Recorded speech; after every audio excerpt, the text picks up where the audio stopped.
తెలంగాణ జాగృతి నూతన కార్యాలయాన్ని కొద్దిసేపటి క్రితమే ఎమ్మెల్సీ కవిత ప్రారంభించారు. వేద పండితులు ఆశీర్వచనం కూడా అందించారు. నూతన కార్యాలయాన్ని ప్రారంభించిన అనంతరం ఎమ్మెల్సీ కవిత మరి కాసేపట్లోనే మాట్లాడబోతూ ఉన్నారు. అయితే కవిత ఇప్పుడు ఏం మాట్లాడతారు అనేది అయితే సర్వత్రా ఆసక్తి కలిగిస్తోంది. మాట్లాడదామా? జై తెలంగాణ, జై జాగృతి. అందరికీ నమస్కారం. ఇవాళ తెలంగాణ జాగృతి సంస్థను ప్రారంభించి దాదాపు 18 సంవత్సరాలు దాదాపుగా కావస్తున్నటువంటి సందర్భం. 2006లో బయటకు వచ్చి సంస్థను ప్రారంభిస్తే ప్రతి ఉద్యమ సందర్భంలో ప్రతినిత్యం తెలంగాణ ప్రజలకు వచ్చినటువంటి ఏ అంశమైనా కూడా చాలా బలంగా తెలంగాణ ప్రజల గొంతుకగా, తలలో నాలుకలాగా, ప్రతి ఇంటిలో ఆడబిడ్డలాగా, బతుకమ్మ ఎత్తినా బోనం ఎత్తినా వారి సంబరంలో సంబరంలాగా, వారి దుఃఖంలో దుఃఖంలాగా కలిసి ఉన్నటువంటి సంస్థ తెలంగాణ జాగృతి సంస్థ. తెలంగాణ జాగృతి సంస్థ పుట్టింది ఇద్దరు వ్యక్తుల యొక్క స్ఫూర్తితోని. ఒకటి కేసీఆర్ గారు, రెండు ప్రొఫెసర్ జయశంకర్ గారు. కేసీఆర్ గారు తెలంగాణ రాష్ట్ర సాధన కోసం ఉద్యమించినటువంటి సందర్భంలో మాత్రమే మలిదశ తెలంగాణ ఉద్యమంలో మాలాంటి వాళ్ళందరం కూడా తెలంగాణ రాష్ట్ర అవసరాన్ని, ఏర్పాటును గుర్తించి ముందుకు వచ్చి తెలంగాణ ఉద్యమంలో పాల్గొనడం జరిగింది. ఎప్పుడైతే యుఎస్ఏ నుండి ఇండియాకు వచ్చామో ప్రొఫెసర్ జయశంకర్ గారితో ఇంటరాక్షన్ ఏర్పడ్డ తర్వాత వారు మాకు ఆనాడు ఒక డైరెక్షన్ ఇచ్చిండ్రు. రాజకీయ రంగంలో కేసీఆర్ గారు అద్భుతంగా తెలంగాణ ప్రజలకు కావాల్సినటువంటి అంశాలన్నీ కూడా వివరిస్తూ ఉన్నారు, ముందుకు తీసుకెళ్తూ ఉన్నారు. ఇంకొక పక్క సాంస్కృతికంగా వెనుక పడేయబడ్డటువంటి మన ప్రాంతానికి సంబంధించి మాట్లాడాల్సినటువంటి అంశాలు చాలా ఉన్నాయి. ఒక పక్క రచయితలు మాట్లాడుతున్నారు, ఇంకొక పక్క గాయకులు ధూమ్ధాం పేరుతో విజృంభిస్తున్నారు. అయినప్పటికీ there is some gap, there is some space, you should think to fill that space అని ప్రొఫెసర్ జయశంకర్ గారు నాకు ఆనాడు దిశానిర్దేశం చేసినటువంటి సందర్భంలో మరి తెలంగాణ జాగృతి అనేటటువంటి సంస్థ ఊపిరి పోసుకోవడం జరిగింది. తెలంగాణ జాగృతి అని పేరు పెడుతున్నామంటే ఆనాడు చాలామంది మేధావులు అసలు తెలంగాణ పేరు లేకుండా పెట్టండి, తెలంగాణ జాగృతి అనగానే మిమ్మల్ని వెంటనే తొక్కేస్తారని కూడా ఆనాడు అనేక మంది చెప్పిండ్రు. అంత పెద్ద ఎత్తున ఆంధ్ర పాలకుల యొక్క వివక్ష ఉన్నటువంటి సందర్భం. అయినా సరే తెలంగాణ జాగృతి పేరు పెట్టుకునే ముందుకెళ్తామని చెప్పి తెలంగాణ జాగృతి పేరు పెట్టి మరి సంస్థని ఇన్ని రోజులు కూడా చాలా అద్భుతంగా నడిపించుకున్నామని చెప్పి నేను భావిస్తూ ఉన్నాను. మరి ఇవాళ ఇన్ని సంవత్సరాల తర్వాత మాకు హైదరాబాద్లో ఎప్పుడు కూడా అశోక్ నగర్లో ఆఫీస్ ఉండేది. ఇవాళ అశోక్ నగర్ నుంచి ఆఫీస్ని మేము బంజారా హిల్స్కి షిఫ్ట్ చేసుకోవడం జరిగింది. ఇక్కడ నుంచి లాంగ్ లీజ్ తీసుకున్నాం మరి ఇక్కడ. కాబట్టి చాలా రోజులు ఇక్కడ మా ఆఫీసు స్థిరంగా మీ అందరి ఆశీర్వాదంతో, తెలంగాణ ప్రజల ఆశీర్వాదంతో నిలబడి ఉంటుందని చెప్పి నేను మనస్ఫూర్తిగా భావిస్తూ ఉన్నాను. మరి ఇన్ని సంవత్సరాల ఈ ప్రయాణంలో అనేక మంది కలిసి వచ్చిండ్రు, అనేక మంది ఆశీర్వాదాలు ఇచ్చి పనిచేసిండ్రు, అనేక మంది కలిసి పనిచేసిండ్రు, చాలా మంది అడ్వైజర్స్ ఇచ్చి సలహాలు సూచనలు ఇచ్చి ముందుకు తీసుకెళ్ళిండ్రు. వారందరికీ కూడా మనస్ఫూర్తిగా ఉద్యమాభివందనాలు తెలియజేస్తూ ఉన్నాను. మరి మీ అందరికీ కూడా తెలిసినటువంటి విషయమే, కేసీఆర్ గారు తెలంగాణ రాష్ట్రం సాధించిన తర్వాత, తెలంగాణ రాష్ట్రం ఏర్పడ్డ తర్వాత అద్భుతంగా తెలంగాణ సోయితోని పరిపాలన జరిగింది. మేము తెలంగాణ జాగృతి సాంస్కృతిక రంగంలో ఏ చిన్న కార్యక్రమం అడిగినా, ఏ చిన్న అంశం డిమాండ్ చేసినా మాకు నిమిషాలలో జీవో వచ్చినటువంటి సందర్భం. చాకలి ఐలమ్మ గారిది ఉదాహరణకు అధికారికంగా చేయాలి అంటే ఒకటే సెకండ్లో జీవో వచ్చినటువంటి సందర్భం. మిషన్ భగీరథకు సగరుల ఆరాధ్య దైవమైనటువంటి భగీరథ పేరు పెట్టడం అన్నది మేము అడగకుండానే కేసీఆర్ గారు మాకు ఇచ్చినటువంటి వరం. అట్లా ఏ ఒక్క అంశం తీసుకున్నా సేవాలాల్ మహారాజ్ యొక్క జయంతిని అఫీషియల్గా ప్రభుత్వం నుంచి చేసిన ఏకైక ప్రభుత్వం కేసీఆర్ గారి ప్రభుత్వం భారతదేశంలో. అట్లా ప్రతి ఒక్కరిని కూడా ముందుకు తీసుకెళ్ళి అద్భుతంగా పరిపాలన చేసినటువంటి కేసీఆర్ గారు. అంబేద్కర్ని మనందరం ఆరాధించేటటువంటి అంబేద్కర్ని 125 అడుగుల ఎత్తు నిలబెట్టి దేశంలోనే ఆనాడు అత్యంత పెద్ద విగ్రహంగా అంబేద్కర్ నిలుపుకున్నాం. అట్లా 1, 2 కాదు, ప్రతి ఒక్క అంశంలో కూడా తెలంగాణ సోయితో పరిపాలన జరిగింది. మరి ఇవాళ ఉన్నటువంటి పరిపాలన మనం చూసుకుంటే ఈ 10 సంవత్సరాలకి ఇప్పటికి చాలా తేడా ఉంది. మన కర్మ ఏందంటే ఇప్పుడున్నటువంటి మన ముఖ్యమంత్రి గారు కనీసం జై తెలంగాణ అని కూడా అన్నారు. ఇవాళ మా తెలంగాణ జాగృతి ప్రారంభించుకున్న ఇక్కడ కొత్త ఆఫీస్ని, స్టేట్ ఆఫీస్ని ప్రారంభించుకున్నటువంటి సందర్భంగా ఎల్లుండే రాష్ట్ర అవతరణ దినోత్సవం వస్తుంది. నేను రాష్ట్ర ముఖ్యమంత్రి గారిని డిమాండ్ చేస్తూ ఉన్నాను, సీఎం గారు కనీసం ఇప్పటికన్నా మీరు జై తెలంగాణ నినాదం అనండి. ఎల్లుండి రాష్ట్ర అవతరణ దినోత్సవం నాడు కనీసం అమరవీరులకు నివాళులు అర్పించండి అని చెప్పి నేను ముఖ్యమంత్రి గారిని డిమాండ్ చేస్తూ ఉన్నాను. నిజానికి జై తెలంగాణ అనని వాడికి, తెలంగాణ అమరవీరులను తలుచుకోనటువంటి వారికి, నివాళులు అర్పించని వారికి ఆ కుర్చీలో కూర్చునే అర్హత కూడా లేదు. కానీ తెలంగాణ గ్రహచారం బాగాలేక మరి రేవంత్ రెడ్డి గారు మనకు ముఖ్యమంత్రి అయినరు. ఏదైతే ఉద్యమకారుల మీద గన్ను తీసుకొని పోయిండో అటువంటి వ్యక్తి అలా ముఖ్యమంత్రి అయినరు. కాబట్టి ఇవాళ మేము డిమాండ్ చేస్తూ ఉన్నాం, ఖచ్చితంగా రాష్ట్ర అవతరణ దినోత్సవం నాడన్నా వారు జై తెలంగాణ అనాలని చెప్పి, అమరవీరులకు నివాళులు అర్పించాలని చెప్పి మేము డిమాండ్ చేస్తూ ఉన్నాం. అదేవిధంగా జూన్ 2వ తారీఖు నాడు మరి కాంగ్రెస్ ప్రభుత్వం ప్రకటించింది, రాజీవ్ యువ వికాసం అనే పేరుతోని పథకం తీసుకొస్తామని పేపర్లలో నేను చదివిన. రాజీవ్ గాంధీకి మాకేం సంబంధం అండి? తెలంగాణ రాష్ట్రానికి రాజీవ్ గాంధీ గారికి ఏం సంబంధం? నేను ముఖ్యమంత్రి గారిని డిమాండ్ చేస్తూ ఉన్నా, తెలంగాణ యువకుల కోసం చేపట్టేటటువంటి పథకానికి మీరు ఖచ్చితంగా తెలంగాణ వాదుల పేరు పెట్టాలి.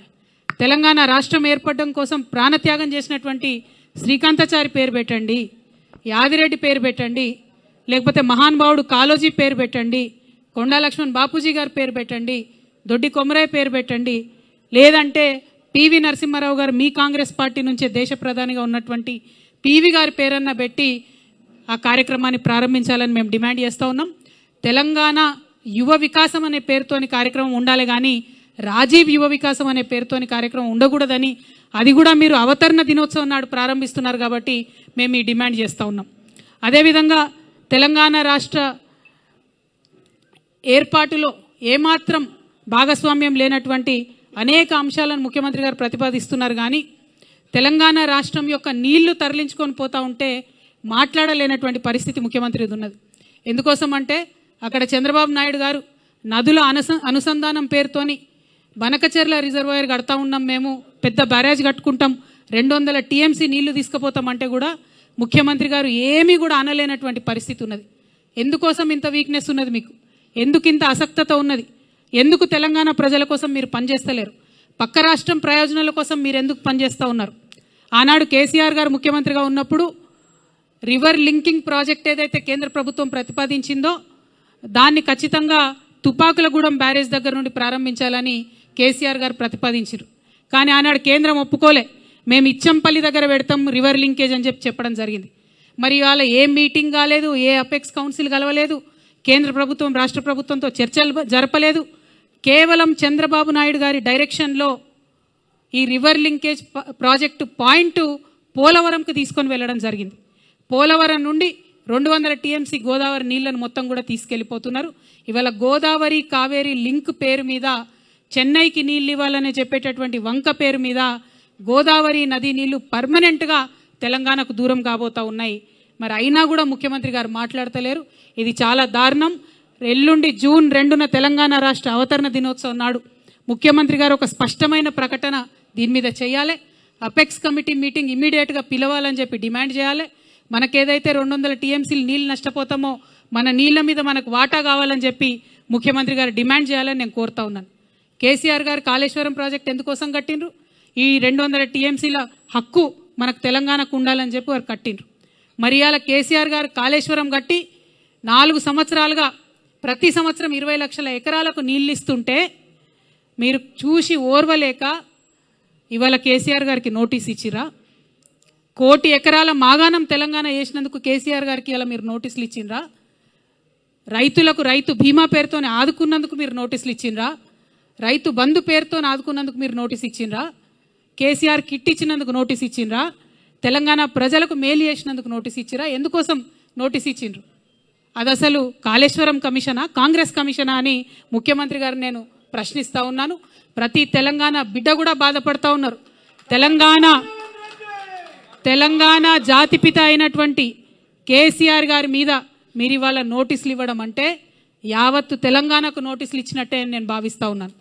ఎందుకోసం ఈ మాట చెప్తా ఉన్నామంటే ఆ బక్కపల్సటి మనిషి ఒకసారి పిడికిలెత్తి బయలుదేరితేనే ఇవాళ తెలంగాణ రాష్ట్రం వచ్చింది. తెలంగాణ రాష్ట్రం వచ్చింది కాబట్టే మీరు ఇవాళ తెలంగాణ రాష్ట్రానికి ముఖ్యమంత్రిగా ఉన్నారు. అది మర్చిపోయి అటువంటి వ్యక్తికే మీరు ఇవాళ నోటీస్ ఇవ్వడం ఎందుకోసం ఇస్తూ ఉన్నారు? మొత్తం ఈ నోటీస్ ఏంది, ఈ కమిషన్ ఏంది, ఈ కథ ఏంది?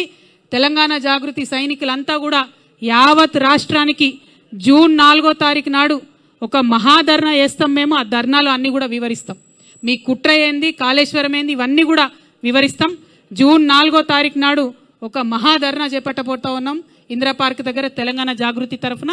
ఖచ్చితంగా అక్కడ మొత్తం కూడా మీరు ఎట్లా గుత్తేదారులకు వంతబాడుతున్నారు, ఎట్లా తెలంగాణ రైతాంగాన్ని ఎండబెడుతున్నారు, ఎందుకోసం కాళేశ్వరం ప్రాజెక్టు మీరు వాడతలేరు, ఎందుకు నిర్వీర్యం చేస్తున్నారు, ఈ అంశాలన్నీ కూడా తెలంగాణ ప్రజల ముందు బట్టబయలు చేస్తామని చెప్పి ఈ సందర్భంగా మేము తెలియజేస్తూ ఉన్నాం. అదేవిధంగా మీకు తెలుసు తెలంగాణ జాగృతి అనేక కార్యక్రమాలు చేసుకుంటూ వచ్చింది. బీసీ బిల్లు కోసం గత సంవత్సరంన్నరగా మేము పోరాటం చేస్తూ ఉన్నాం. కానీ నిన్ననే ముఖ్యమంత్రి గారు వెళ్ళి మోడీ గారిని కలిసిన, దేశ ప్రధానమంత్రిని, అనేక ప్రాజెక్టుల గురించి మాట్లాడినారు కానీ బీసీ బిల్లు గురించి మాట్లాడలేదు. ఇవాళ బీసీ బిల్లు ఈ రాష్ట్రంలో పెట్టించగలిగినామంటే, ఒకటి కాదు 2 బిల్లులు పెట్టించినామంటే దాంట్లో తెలంగాణ జాగృతి యూపీఎఫ్ పాత్ర ఉందన్న విషయాన్ని తెలంగాణ బీసీ బిడ్డలు ఎప్పుడు కూడా విస్మరించారని చెప్పి సందర్భంగా నేను గుర్తు చేస్తూ, మీరు మర్చిపోవచ్చుగాక కానీ మేము మర్చిపోలేదు. బీజేపీ వాళ్ళకి హెచ్చరిక చేస్తూ ఉన్నాం, మీరు బీసీ బిల్లును డీప్ ఫ్రిడ్జ్లో పెట్టే ప్రయత్నం చేస్తే కొన్ని రోజుల తర్వాత మళ్ళా జాగృతి కార్యాచరణ తీసుకుంటుంది. ఖచ్చితంగా కేంద్రానికి సెగదలిగే విధంగా రైల్ రోకా లాంటి కార్యక్రమాలను కూడా తీసుకొని పెద్ద ఎత్తున ముందుకెళ్తామని చెప్పి, బీసీలకు 42% రిజర్వేషన్లు లోకల్ బాడీ ఎన్నికలు పెట్టే లోపలనే తెలంగాణ జాగృతి తరఫున పోరాటం చేసి సాధించుకుంటామని కూడా ఈ సందర్భంగా తెలియజేస్తూ ఉన్నాం. అట్లానే తెలంగాణ మహిళలకు మీరు ప్రామిస్ చేసినటువంటి 2500 రూపాయలు ఏదైతే ఉందో అది సాధించే వరకు కూడా తెలంగాణ జాగృతి విశ్రమించకుండా కూడా పోరాటం చేస్తుందని ఈ సందర్భంగా తెలియజేస్తున్నాం. తెలంగాణ స్టూడెంట్స్కి, ఆడపిల్లలకు ముఖ్యంగా మీరు ఇస్తామన్న స్కూటీలు ఇవ్వకుండా చేస్తున్నటువంటి మోసాన్ని కూడా ఖచ్చితంగా ప్రతి కాలేజ్కు, ప్రతి విద్యార్థి దగ్గరికి తెలంగాణ జాగృతి విద్యార్థి విభాగం నుంచి వెళ్ళి పోరాటం చేసి సాధించుకుంటామని కూడా ఈ సందర్భంగా తెలియజేస్తూ ఉన్నాం. తెలంగాణ జాగృతి నుండి మైనారిటీ హక్కుల కోసం కూడా పెద్ద ఎత్తున ఉద్యమం చేస్తాం. ఎన్నడూ లేని విధంగా తెలంగాణ జాగృతిలో మైనారిటీ ముస్లిం విభాగాన్ని, మైనారిటీ క్రిస్టియన్ విభాగాన్ని, మైనారిటీ సిక్ విభాగాన్ని కూడా ప్రారంభించి మైనారిటీ సమస్యలపైన పెద్ద ఎత్తున పోరాటం చేస్తామని కూడా ఈ సందర్భంగా తెలియజేస్తూ ఉన్నాం. అట్లానే మన బంజారాల కోసం, ఆదివాసీల కోసం ఎస్టీ విభాగాన్ని ఏర్పాటు చేసుకుంటున్నాం. మేము గత 13 ఏళ్ల కింద తెలంగాణ జాగృతి నుంచి ఉద్యమించి పోరాటం చేస్తేనే ఇవాళ అసెంబ్లీలో అంబేద్కర్ బొమ్మ అక్కడ నిలబడి ఉన్నది. తెలంగాణ జాగృతికి దళిత బిడ్డలకు చాలా అవినాభావ సంబంధం ఉన్నది. అందుకే సపరేట్గా ఒక ఎస్సీ విభాగాన్ని కూడా ఏర్పాటు చేసి దళితులకు ఉండేటటువంటి సమస్యల మీద పోరాటం చేస్తామని ఈ సందర్భంగా నిర్ణయం తీసుకుంటా ఉన్నాం. అదేవిధంగా మరి అనేకమైన అంశాలు మేము పనిచేస్తూ వచ్చినాం, ఇక ముందు కూడా పనిచేస్తాం. మేము పనిచేస్తుంటే ఓర్వలేనటువంటి కొంతమంది మరి చాలా మాటలు మాట్లాడుతూ ఉన్నారు. వారందరి ఆశల్ని అడియాశలు చేస్తూ నేను ఇవాళ ఒక ప్రకటన చేస్తూ ఉన్నాను. కేసీఆర్ గారికి 2 కళ్ళలాగా ఒక కన్ను బీఆర్ఎస్ అయితే ఇంకో కన్ను జాగృతి అయి నిలబడుతుందని చెప్పి ఈ సందర్భంగా మేము తెలియజేస్తూ ఉన్నాం. కేసీఆర్ గారి మీద ఈగ వాలితే కూడా ఊరుకోము. రేవంత్ రెడ్డి గారు ఆనాడే మీరు గన్ను పట్టుకొని ఉద్యమకారుల మీదకి పోతే మిమ్మల్ని చుక్కలు చూపించినాం. భయపడి తెలంగాణలో తిరగలేక మీరు గన్ను పట్టుకొని ఆనాడు తిరిగినరు. ఇదే బీజేపీ నాయకులు తెలంగాణ రాష్ట్ర సాధనలో వెనుక ఉంటే ఆనాడు ఎండల లక్ష్మీనారాయణ లాంటి వాళ్ళు ఒకరో ఇద్దరో ముందుకొచ్చి రాజీనామా చేస్తే ఇదే తెలంగాణ జాగృతి గల్లీ గల్లీ తిరిగి నిజామాబాద్లో తెలంగాణ వాదాన్ని నిలబెట్టుకున్న విషయాన్ని కూడా గుర్తు చేస్తున్నాం. ఇవాళ అంశాలన్నీ మర్చి బీజేపీ వాళ్ళు తెలంగాణ కోసం ఒక్క మాట కూడా మాట్లాడకుండా 8 మంది ఎంపీలను గెలిపించిన నీళ్లు మనవి తరలించకపోతుంటే మాట్లాడకుండా ₹1 నిధులు కూడా కేంద్ర బడ్జెట్ నుంచి మాకు ఇవ్వకుండా మీరు చేస్తూ ఉన్నారు. ఖచ్చితంగా బీజేపీ వాళ్ళు ఒకవేళ బీసీ బిల్లు మీద మీరు ముందడుగు వేయకపోయినా గోదావరి జలాలలో మన వాటాను కాపాడకపోయినా మళ్ళీ తెలంగాణ జాగృతి పవర్ ఏందో ఖచ్చితంగా చూపిస్తాం అని చెప్పి ఈ సందర్భంగా తెలియజేస్తూ, మరి ఇన్ని రోజులు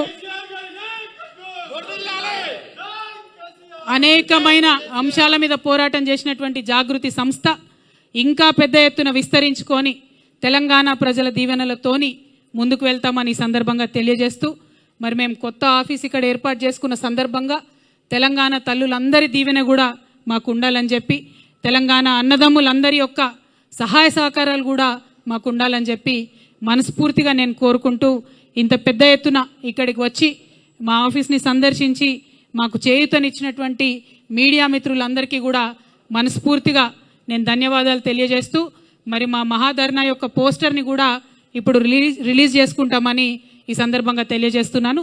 థ్యాంక్ యూ.